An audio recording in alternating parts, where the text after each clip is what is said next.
আমরা main opposition party হিসেবে এবং বিশেষ করে আমি একজন পাবলিক রিপ্রেজেন্টেটিভ হিসেবে আমি মনে করি যে তাদের যে দাবিগুলো অত্যন্ত যুক্তিসঙ্গত, সেই যুক্তিসঙ্গত দাবিগুলো আলোচনার মাধ্যমে মিটে যাওয়া ভালো।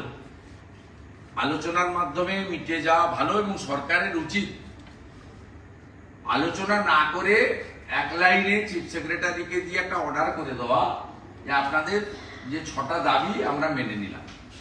কারণ বিজেপি যে দাবিটা করে আসছে সেটা হচ্ছে মূল দাবি, দফা 1 দাবি 1 মুখ্যমন্ত্রী পদত্যাগ।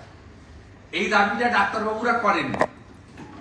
ডাক্তারবাবুরা তারা নিচ অব্দি রেখেছেন, স্বাস্থ্য সচিবের পদত্যাগ, অপসারণ, সিপির অপসারণ।